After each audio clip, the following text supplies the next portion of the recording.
그럼 마지막 이슈 넘어가겠습니다. 세 번째 이슈입니다. 국토부의 자화자찬.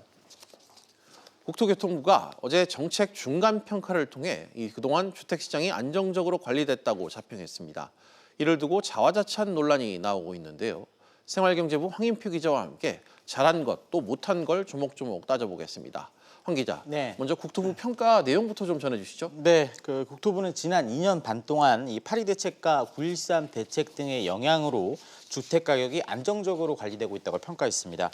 또 청약시장 개편으로 서울 분양주택의 97.8%가 이 무주택자에게 돌아가는 등 실수요자에게 필요한 주택 공급이 이뤄졌다고 설명했습니다. 이 밖에 이제 시세 대비 가격 차가 컸던 이 부동산 공시가격을 어느 정도 현실화해서 이 형평성을 좀 맞추는 그런 과정이 있고, 또 30만 호 규모의 3기 신도시 이 수도권 급행열차인 GTX 그리고 분양가 상한제 추진도 성과로 꼽았습니다. 네, 그럼 이 집값도 좀 수치로 따져볼까요? 실제로 좀 안정된 게 좀 맞습니까? 어떻습니까? 일단 좀 유리한 통계만 가져다 쓴 측면이 있거든요. 지난해 9.13 대책 등이 나오면서 이 서울 아파트 값이 12월 2주차부터 32주 연속 하락한 건 맞습니다. 하지만 정부 출범 직후 집값이 급등했던 사실은 좀 외면하고 있는데요. 보시는 것처럼 정부 출범 후 이 감정원은 서울 아파트 가격이 11%, KB국민은행은 20% 올랐다는 통계를 내놨고요. 출범 당시에 6억 원이었던 서울 아파트 중위값은 지난달 8억 7,500만 원으로 44%나 올랐습니다. 네. 특히 고가 아파트 가격이 많이 올랐는데 서울 반포의 한 아파트 같은 경우 3.3제곱미터당 1억 원을 찍기도 했습니다. 이와 관련해서 경실련은 정부 출범 후 서울 아파트가 평균 3억 원, 이 강남 같은 경우에는 6억 원대 폭등해서 역대 정권 중에 가장 많이 올랐다면서 이 김현미 장관의 경질을 요구했고, 또 대통령 면담까지 요청하기도 했습니다.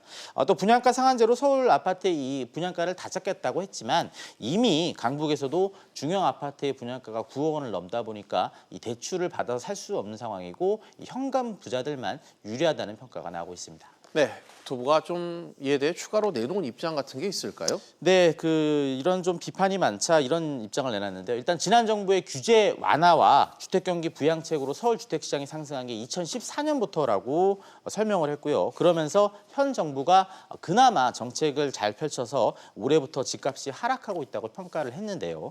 하지만 이번 정부 임기가 시작된 건 잘 아시는 것처럼 2017년 5월부터입니다. 2017년과 2018년에 집값이 급등한 것은 현 정부의 분명히 책임이 있다고 볼 수 있는 측면이 있습니다. 또 안정세를 보였던 서울 아파트 값은 지난 7월부터 지금까지 19주 연속으로 상승하고 있습니다. 시민들 평가도 한번 얘기 들어보시죠.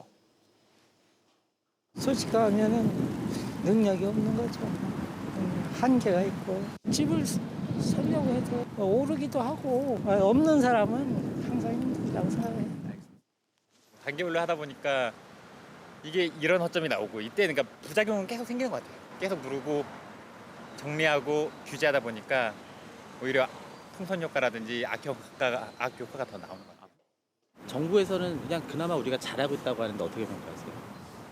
그건 항상 그 사람들이 하는 소리고 그 사람들이 하는 소리죠. 근데 우리 시민이 볼 때는 항상 불만이 많죠. 보는 눈은 있잖아요. 서민들이 좀 유리하게 했으면 좋겠죠.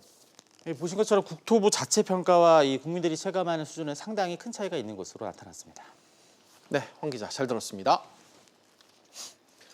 BJ 플러스 계속해서 집중 진단으로 이어가겠습니다.